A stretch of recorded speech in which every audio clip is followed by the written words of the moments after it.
الحمد لله رب العالمين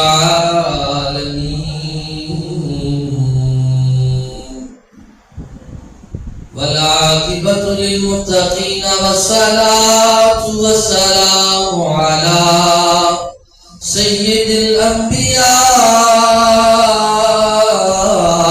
والمرسلين أما بعد فأعوذ بالله من الشيطان الرجيم بسم الله الرحمن الرحيم إنا فتحنا لك فتحا مبينا صدق الله مولانا العظيم وبلغنا رسوله النبي الكريم الأمين إن الله وملائكته يصلون على النبي يا أيها الذين آمنوا صلوا عليه وسلموا تسليما الصلاة والسلام عليك يا سيدي يا رسول الله وعلى آلك وأصحابك يا حبيب الله الصلاة والسلام عليك يا رحمة للعالمين الصلاة والسلام عليك يا خاتم النبيين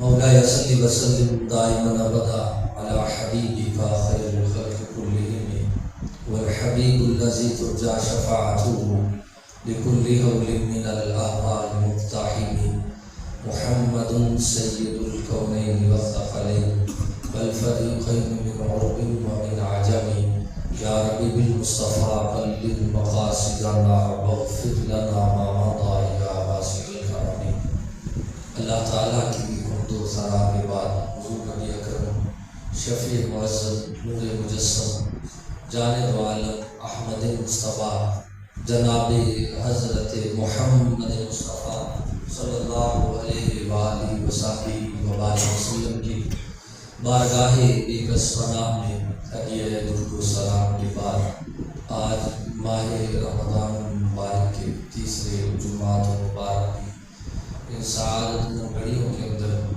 بابرکت لمحات میں میں نے رب شاہی کے اس موضوع کا انتخاب کیا ہے، وہ ہے فتح مکہ۔ اللہ تبارک و تعالیٰ نے اس ماہ مقدس کے اندر ایک عظیم جنگ جسے بدر کا نام دیا گیا ہے، وہ بھی اسی ماہ مقدس کی 17 تاریخ کو، اور اسی طرح فتح مکہ جو ایک عظیم روحانی جنگ تھی جس کے اندر اللہ تعالیٰ نے مسلمانوں کو بغیر جنگ و جدل کی فتح عطا فرمائی۔ فرمایا انا فتحنا لک فتحا مبینا، فرمایا کہ ہم نے فتح کے دروازے کھول دیے۔ اللہ تبارک و تعالیٰ نے مسلمانوں کو، ایمان والوں کو ہمیشہ سرخرو کیا۔ جب بھی کریم آقا صلی اللہ علیہ وآلہ وسلم اپنے اصحاب کے جرمٹ میں جس جنگ میں، جس میدان میں بھی نکلتے ہیں، اللہ تبارک و تعالیٰ فتح سے ہمکنار فرماتا ہے۔ یہ ماہ رمضان مبارک کی 20 تاریخ کو یہ فتح مکہ پیش آیا، 8 ہجری ہے۔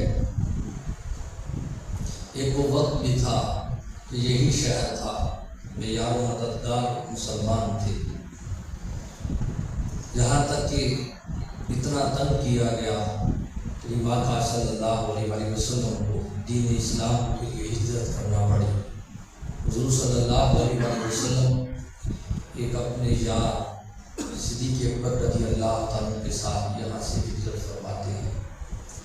وہ وقت بھی تھا جب کفار مکہ کریم آقا صلی اللہ علیہ وسلم کو، حضور کے صحابہ کو تنگ کر رہے تھے، تکلیفیں پر تکلیفیں دیے جا رہے تھے۔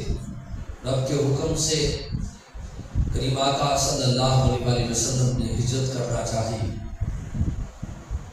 وہ دن بھی حضور پہ گزرا کہ جب جانے کا موقع آیا تو جی میں آیا کہ میں طواف کر لوں اور کعبے کے اندر دعا کر کے یہاں سے نکلتا ہوں۔ عثمان بن طلحہ جس کے پاس کعبے کی چابیاں تھیں، حضور صلی اللہ علیہ وسلم نے فرمایا کہ مجھے چابیاں دو، میں نے اسے کھولنا ہے، میں نے یہاں عبادت کرنی ہے، ریاضت کرنی ہے۔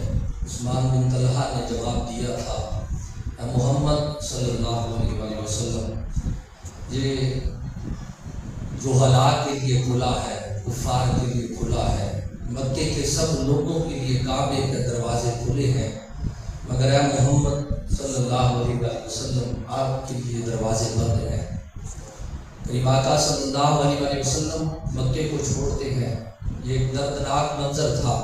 کریم آقا صلی اللہ علیہ وسلم کی زبان پر یہ الفاظ تھے، اے مکہ میں تجھے کبھی نہ چھوڑتا، میں تجھ سے کبھی جدا نہ ہوتا اگر تیرے شہر کے لوگ مجھے تنگ نہ کرتے۔ انہوں نے مجھ پر اس قدر تنگی کی کہ جس کی وجہ سے مجھے چھوڑ کر جانا پڑا۔ حضور مدینہ تشریف لے گئے مگر کفار کو پھر چین نہ آیا۔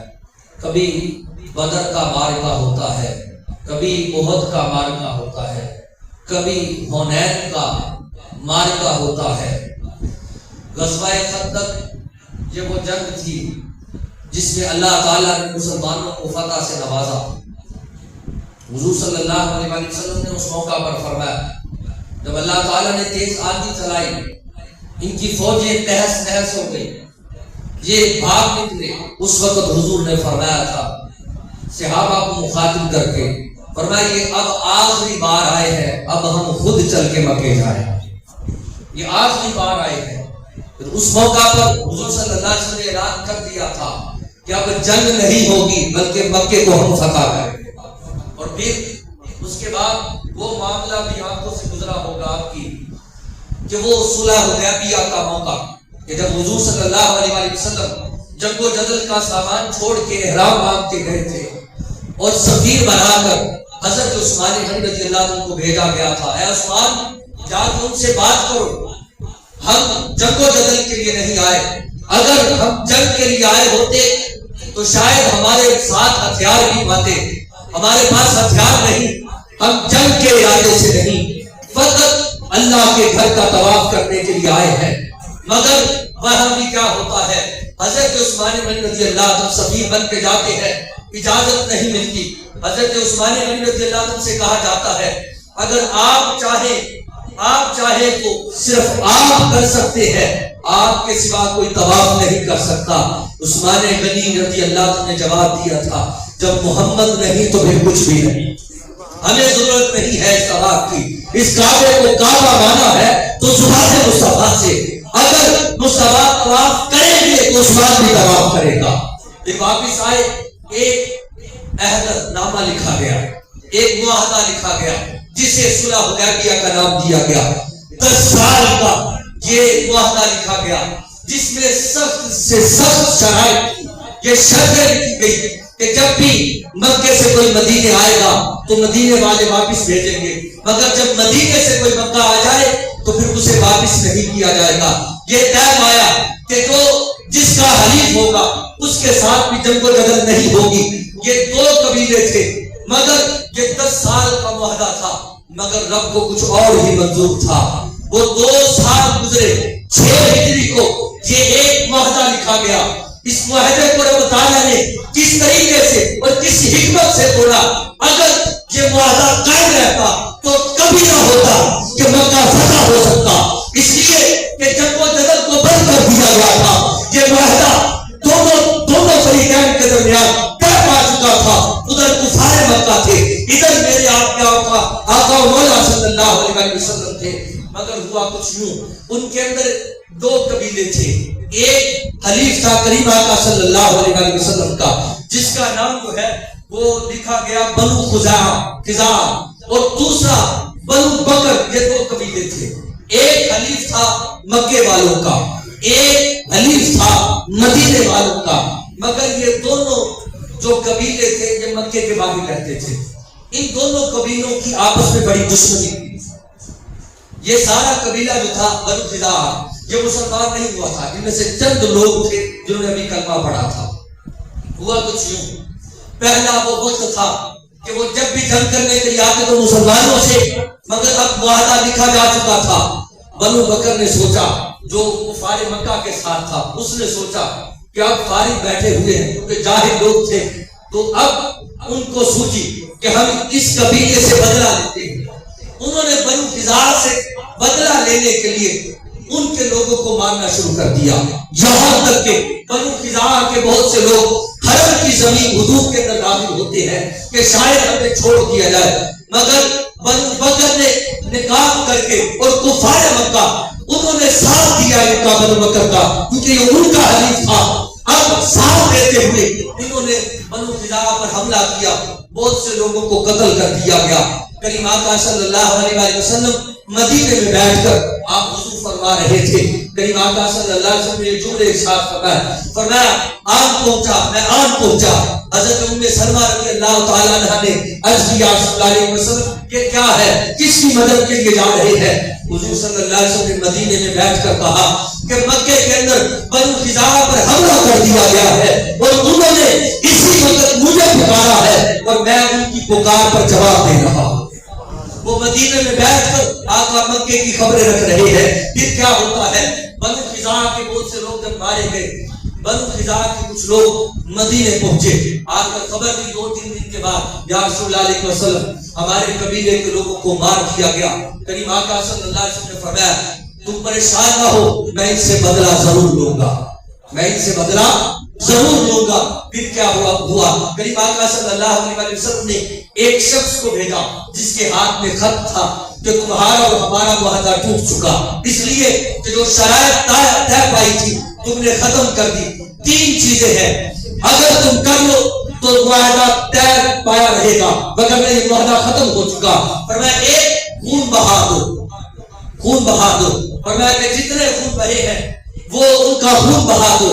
دوسرا حضور صلی اللہ علیہ وسلم نے فرمایا بنو بکر جو تمہارا حلیف تھا اس سے لا تعلقی کا اعلان کرو، پھر ہم جانے تو یہ جانے، اگر یہ نہیں تو پھر تیسرا ہماری شرط یہ ہے اگر تم یہ نہیں کرتے تو ہم تیسرا کام یہ کرتے ہیں، تمہارا اور ہمارا معاہدہ جو طے پایا تھا وہ تمہاری وجہ سے ٹوٹ چکا ہے، جو تم نے خلاف ورزی کی ہے.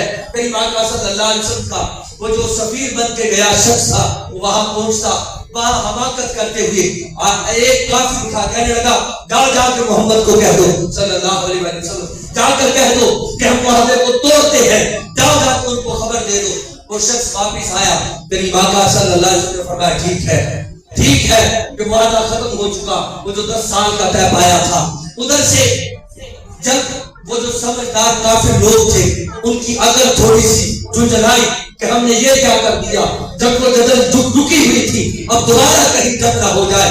اب وہ پریشان تھے کیونکہ 3 جو غزوات میں ہو چکے تینوں کے اندر اللہ تعالی نے مسلمانوں کو فتح عطا فرمائی تھی. اب وہ پریشان تھے کہ پھر ہوا تو ہمارا حشر نشر ہو جائے گا، ہمارے پلے پہلے کچھ نہیں رہا. ابو جہل مارا گیا، عتبہ شیبہ مارا گیا، سارے ظالم اور بے غیرت بدمعاش لوگ سارے کے سارے جنگجو قتل کر دیے گئے، واسطے جہنم کر دیے گئے. ابو سفیان نے مکے والوں کو کہا یہ معاہدہ جو ٹوٹ چکا ہے یہ بہت غلط ہوا ہے. انہوں نے کہا ابو سفیان تم جاؤ مدینے میں اور مدینے میں جا کر حضور سے کہو، عرض کرو کہ معاہدے کو اسی طرح ہم نبھانے کے لیے تیار ہیں، جیسا آپ کہیں گے ہم کرنے کو تیار ہیں. کریم آقا صلی اللہ علیہ وسلم کی بارگاہ میں ابو سفیان حاضر ہوا. یہ بعد میں مسلمان ہوئے. ابو سفیان آ کر عرض کرنے لگا اگر آپ معاہدے کو اسی طرح جاری رکھیں تو ہم آپ کی شرائط کو ماننے کو تیار ہے. حضور نے فرمایا نہیں، اب معاہدہ ٹوٹ چکا، تمہاری طرف سے ایک پیغام آیا ہے اور تم نے معاہدے کی شرائط کو پورا نہیں کیا، لہذا معاہدہ ختم ہو چکا ہے، ہم معاہدہ نہیں جاری رکھیں گے. ابو سفیان کیونکہ مکے کا تھا اور مکے میں رہنے والے ابو بکر بھی تھے، مکے میں رہنے والے عمر فاروق بھی تھے اور بھی رشتے دار جو ہجرت کر کے مدینے آئے تھے. ابو سفیان کبھی ابو بکر کے پاس جاتا ہے، کبھی حضرت فاروق اعظم کے پاس جاتا ہے، آپ جا کے سفارش کریں ہم معاہدہ کرنے کو تیار ہے، ہم اسی معاہدے کو چلانے کے لیے تیار ہیں. ابو بکر عمر نے کہا ابو سفیان سن، جو مصطفیٰ کا فیصلہ ہے وہی ہمارا فیصلہ ہے. ابو سفیان پھر چلتا چلتا حضرت امام حسن مجتبیٰ کے دروازے پر پہنچا، کہنے لگا شہزادے، اے مصطفیٰ کے نواسے، اگر تو کہہ دے، تو ایک بار کہہ دے، فقط ایک بار کہہ دے کہ ہم تمہیں امان دیتے ہیں، بس ہم جانتے ہیں جو آپ کہہ دیں گے آپ کے نانا بھی مان لیں گے۔ ادھر سے سیدہ طیبہ فاطمہ الزہرا سلام اللہ علیہا نے حضرت امام حسن مجتبیٰ کو مخاطب کر کے فرمایا، بیٹے بڑوں کے فیصلوں میں بولا نہیں کرتے۔ امام حسن مجتبیٰ وہی خاموش ہو گئے۔ پھر چلتے چلتے علی المرتضیٰ شیر خدا باب العلم کے دروازے پر پہنچتے ہیں، عرض کرتے ہیں۔ ابو سفیان کہنے لگا، اے علی تو ہی کوئی راستہ بتا، تو ہی سفارش کر دے۔ حضرت علی نے کہا، اے ابو سفیان، تعلق رشتہ داریاں اپنی جگہ پر، ہماری رشتہ داری بھی وہاں ہے، ہمارا تعلق بھی وہاں ہے جہاں مصطفیٰ کی غلامی ہے، وہی ہم وفادار ہے، اب ہمارا تم سے کوئی تعلق نہ رہا۔ ابو سفیان نے کہا، چلو اپنی بیٹی کے پاس چلتا ہوں جس کا نام ام حبیبہ ہے، زوجہ مصطفیٰ کی ہے، ام المومنین ہے۔ اب وہ بیٹی کے دروازے پر پہنچتا ہے، دستک دیتا ہے، دروازہ کھولا جاتا ہے۔ ام حبیبہ جب باپ کو دیکھتی ہے، باپ اندر داخل ہوتا ہے، باپ کو دیکھ کر بستر کو لپیٹنا شروع کر دیتی ہے۔ باپ نے کہا، شاید اے ام حبیبہ تم نے باپ کو نہیں پہچانا۔ ام حبیبہ نے کہا، ہاں میں نے پہچان لیا کہ تو میرا باپ ہے، میں بستر اس لیے لپیٹ رہی ہوں، تیرا جسم پلید ہے، مصطفیٰ کا بستر پاک ہے، حضور کا بستر پاک ہے، اس لیے میں اسے لپیٹ رہی ہوں۔ ابو سفیان بڑا شرمندہ ہوا اور پھر ام حبیبہ نے کہا، تمہارا میرا باپ ہونا اپنی جگہ پر، تمہارا رشتہ دار ہونا اپنی جگہ پر، مگر یاد رکھنا اے میرے ابا، اے ابو سفیان، سن، ہماری رشتہ داری ابو مصطفیٰ کے قدموں پہ قربان، ہمارا تعلق بھی مصطفیٰ کے قدموں پہ قربان۔ جب تو غلامی مصطفیٰ میں آ جائے گا تو پھر یاد رکھنا ام حبیبہ بھی تیرے ساتھ کھڑی ہوگی۔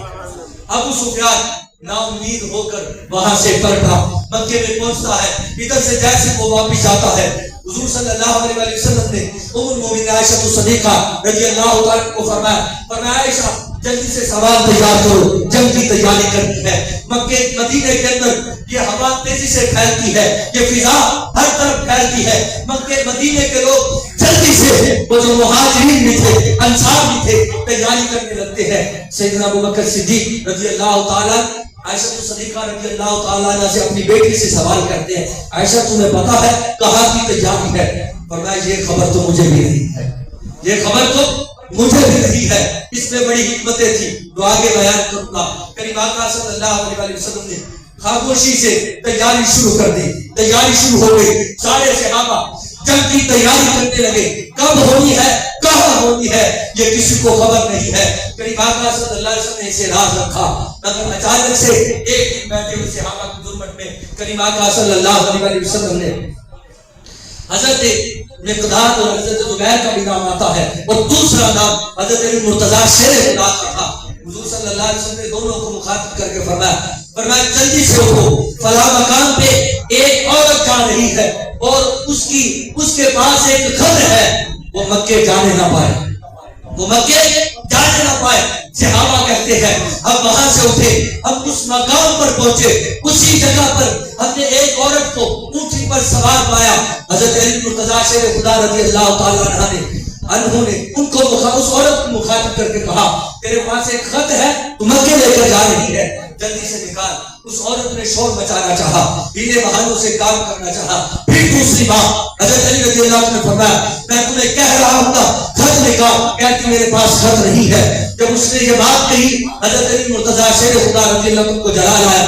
بخاری شریف کے اندر کچھ اور طرق سے یہ اسی طرح کا جواب موجود ہے، مگر حضرت علی رضی اللہ عنہ جلال لے آئے، تلوار بیان سے نکال کر کہا، سن عورت میرا مصطفیٰ پر ایمان ہے، یاد رکھنا خط تیرے پاس ہے، اس لیے کہ میرے مصطفیٰ نے کہا ہے اگر تو نے خط نہ کیا تیری گردن تن سے جدا کر دوں گا۔ اور ایک ڈر گئی، فوراً سے اس نے اپنے بالوں کی میڈیا سے خط کو نکالا۔ وہ خط دینے والے حضور کے صحابی حضرت حاتم بن ابی بلتہ تھے۔ حضور صلی اللہ علیہ وسلم نے اس صحابی کو بلایا، فرمایا صحابی تو یہ خبر مکے پہنچانا چاہتا تھا کہ ہم جنگ کی تیاری کر رہے ہیں۔ اب وہ شرمندہ تھے، عرض کرنے لگے یا رسول اللہ علیہ وسلم بس رشتے داری کی محبت میرے دل میں آ گئی کہ کہیں مکے کے اندر کوئی ظلم نہ ہو، کہیں میرے رشتے دار کٹ نہ جائے، اس لیے میں خط پہنچانا چاہتا تھا کہ مکے کے اندر یہ خبر پھیل جائے۔ یہ بات کہی، عرض کی یا رسول اللہ علیہ وسلم، میں رب کی بات میں توبہ کرتا ہوں، میں مکے کے اندر کبھی بھی یہ خبر پھیلانے کی یا پہنچانے کی کوشش نہیں کروں گا۔ کریم آقا صلی اللہ علیہ وسلم نے اس صحابی کو مخاطب کر کے فرمایا، ارے میں چاہتا تو میں تجھے معاف نہ کرتا، مگر کیا کروں، میں نے اپنی زبان سے کہہ رکھا ہے، بدر والے جتنے بھی ہیں جو بھی کرتے رہے رب تعالیٰ ان کو جنت ضرور عطا فرمائے گا۔ وہ صحابی رسول بدری صحابی تھے، بدر کے میدان میں جنگ کرنے والے تھے۔ کریم آقا صلی اللہ علیہ وسلم کے یہ صحابی جنہوں نے معافی مانگی، رب تعالیٰ کی بارگاہ میں توبہ کی، پھر وہ 10,000 کا لشکر مدینے سے نکلتا ہے پورے ساز و سامان کے ساتھ، جنگی ساز و سامان۔ ادھر بدر کا موقع تھا کہ جب صحابہ کے پاس لڑنے کے لیے تلواریں بھی نہیں تھی، مگر آج بڑی شان و شوکت کے ساتھ، بڑی عظمت کے ساتھ، بڑے منظرے کے ساتھ یہ مدینے سے ایک لشکر نکلتا ہے، یہاں تک کہ راستے کے اندر قبیلے شامل ہوتے ہیں۔ 12,000 کا لشکر جبار مدینے سے مکہ کی طرف روانہ ہوا، صحابہ ساتھ ہے۔ جب مکے کے باہر 1 میل دور پہنچتے ہیں، اتنا بڑا لشکر تھا، روایات اور کتابوں کے اندر لکھا، جو دیکھتا تھا وہ دنگ رہ جاتا تھا کہ یہی وہ مٹھی بھر لوگ جو مدینے سے ہجرت کر کے آئے تھے، آج بڑی شان و شوکت کے ساتھ، آج بڑی عظمت کے ساتھ، بڑے منظر کے ساتھ مکے کی طرف روانہ ہے۔ جہاں تک دکھا گیا، ایک جگہ پر ایک کتیا اپنے بچوں کو دودھ پلا رہی تھی، اس قدر جمع غفیر تھا۔ کریم آقا صلی اللہ علیہ وسلم نے ایک صحابی کو حکم دیا، تم یہاں اپنی سواری لے کر کھڑا ہو جاؤ، اتنا بڑا لشکر ہے، کہیں یہ لشکر اس کتیا کے بچے کو اور کتیا کو کچل نہ دے۔ ارے یہ اسلام کا حسن تھا کہ کریم آقا صلی اللہ علیہ وسلم نے ایک جانور کے ساتھ بھی زیادتی کو برداشت نہ کیا، ایک صحابی کی ذمہ داری لگا دی کہ جب تک یہ سارا لشکر گزر نہیں جاتا تم نے یہی کھڑے رہنا ہے۔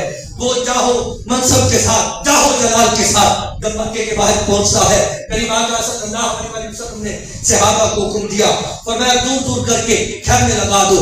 پھر حضور صلی اللہ علیہ وسلم نے فرمایا آگ جلا دو۔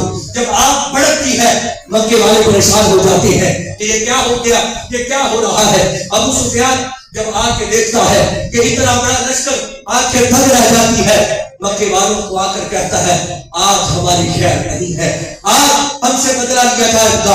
وہ جو ہم نے صہیب رومی پر ظلم کیا تھا، وہ جو بلال حبشی پر ظلم کیے تھے، وہ جو ہم نے بہت سارے صحابہ پر ظلم ڈھائے تھے، ہم نے مصطفیٰ کے قدموں پر اوٹھی رکھی تھی، وہ دن بھی یاد تھا۔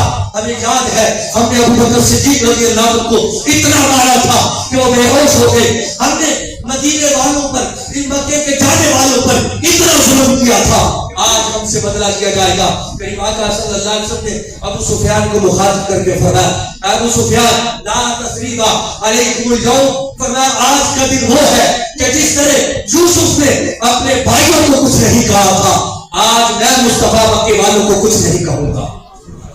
آج کے دن معافی ہے، آج کسی کو کچھ نہیں کہا جائے گا سوائے چند لوگوں کا۔ حضور صلی اللہ علیہ وسلم نے نام دیا، وہ جو بدبخت تھے، وہ جو لعین تھے، وہ جو غلیظ زبان استعمال کرتے تھے۔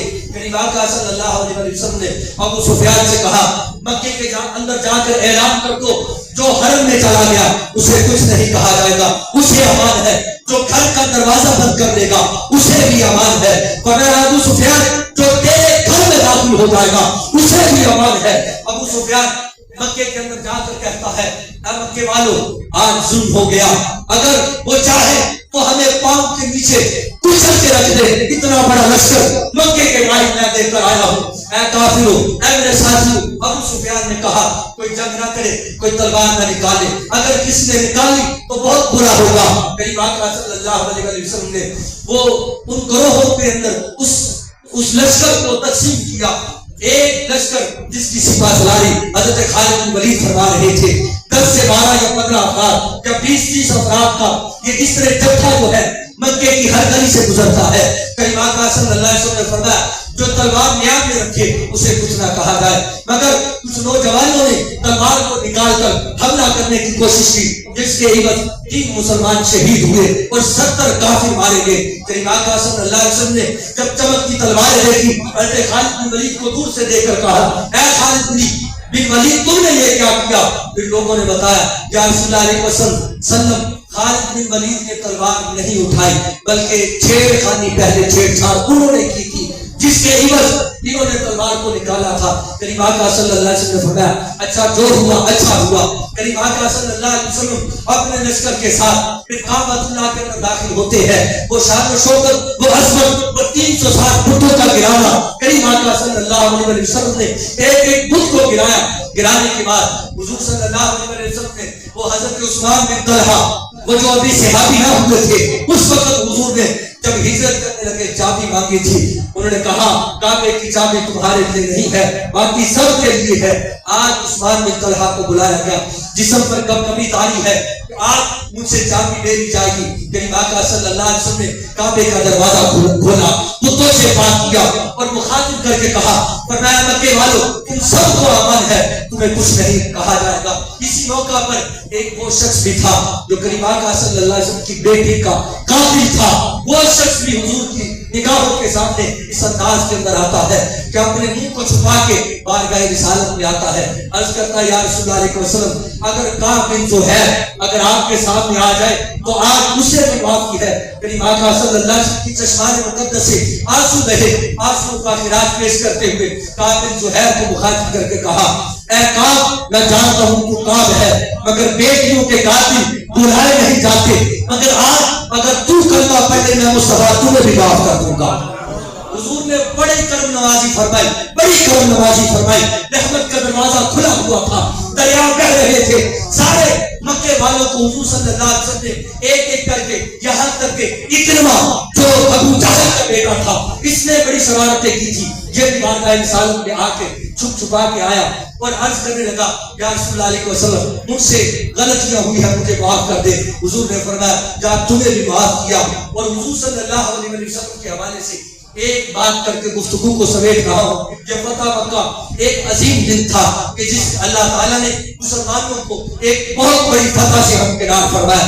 کریم آقا صلی اللہ علیہ وسلم کی بہن حضرت ام ہانی، حضرت علی رضی اللہ عنہ کی یہ بہن تھی اور خالہ زاد بہن حضور کی لگتی تھی، کہتی ہے کہ جب حضور صلی اللہ علیہ وسلم کا لشکر ابھی مکے کے باہر تھا تو میں اپنے بچوں کو، کیونکہ آپ ایمان لے آئے تھے، ایمان آنے کی وجہ سے آپ کے شوہر بھی آپ کو چھوڑ کے چلے گئے کہ تم نے کلمہ پڑھ لیا ہے، ام ہانی اپنے بچوں کو بیٹھ کر ان کے ماموں محمد کی باتیں سنا رہی تھی۔ میں تمہیں بتاؤں گا آج جو مکے کے باہر لشکر آیا ہے، وہ جو اس کا سپہ سالار ہے وہ میرا بھائی ہے، وہ بڑی عظمتوں والا، وہ بڑی شانوں والا، وہ اب سے ہی نہیں جب اس کا بچپنا تھا میں نے تب بھی دیکھا ہے، میں نے اس کی جوانی دیکھی، بڑی پاکیزہ تھی، یہ باتیں کر رہی تھی۔ ام ہانی کہتی ہے کہ میرے بچوں نے کہا کیا آج ہمارے ماموں ہمارے گھر آئیں گے؟ میرے دل میں خیال آیا کہ آج تو بڑا عظیم دن ہے، حضور کسی بڑے ڈیرے پر جائیں گے، کسی بڑے گھر میں جائیں گے، کسی عظیم جگہ پر جائیں گے، میرا چھوٹا سا گھر ہے، چھوٹی سی کلی ہے۔ کہتی ہے آنکھوں میں آنسو تھے، رو کے بچوں کو دلاسا دیتے کہا ہاں ہاں ماموں ضرور آئیں گے۔ کہتے ابھی باتیں ہو ہی رہی تھی، اتنے میں میرے دروازے پر دستک ہوتی ہے۔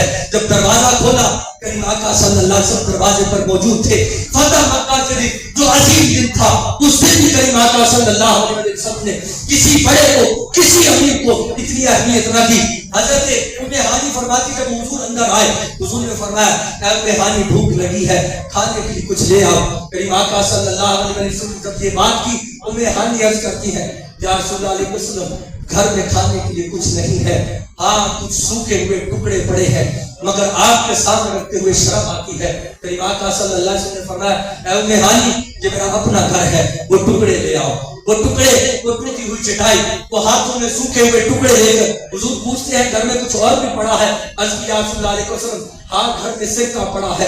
وہ سرکہ لایا گیا، کریم آقا صلی اللہ علیہ وسلم وہ سوکھے ہوئے ٹکڑے وہ تناول کرتے ہیں سرکے کے ساتھ، اور پھر کھانے کے بعد کہتے ہیں اے ام ہانی تیرے گھر سے کھانا کھانے کا مزہ ہے۔ جو حضور صلی اللہ علیہ وسلم کی عاجزی تھی اور عاجزی کا یہ حالت تھا۔ فتح مکہ کا دن تھا، لکھنے والوں نے لکھا کہ جب حضور مکہ کے اندر داخل ہوئے ہوئے شاید ہم جیسا ہوتا سر اٹھا کے تکبر کے ساتھ داخل ہوتا کہ آج فتح کا دن ہے. کہتے ہم نے اپنی آنکھوں سے دیکھا کریم آقا صلی اللہ علیہ وسلم کی دستار مبارک پیشانی اونٹ کی کوہان کو لگ رہی تھی اور کریم آقا صلی اللہ علیہ وسلم کا سر جھکا ہوا تھا. یہ حضور کا انداز تھا, یہ حضور کی آنکھیں تھی. اللہ تبارک و تعالیٰ نے مسلمانوں کو ایک عظیم فتح سے 20 رمضان مبارک کو نوازا. دعا کرتا ہوں اللہ تبارک و تعالیٰ ہم سب کو فتح مکہ کی اس خوبصورت سیرت کے حوالے سے جو تحفہ ہمارے سامنے وہ یہ ہے کہ ہم اپنے بھائیوں کو معاف کریں. جب بھی کوئی غلطی ہو تو درگزر کر لیا کریں, اس لیے کہ یہ میرے اور آپ کے آقا مولا صلی اللہ علیہ وسلم کا پیغام ہے. دعا کرتا ہوں اللہ تبارک و تعالیٰ ہم سب کو صبر اور رحم کرتے ہوئے زندگی بسر کرنے کی توفیق نصیب فرمائے.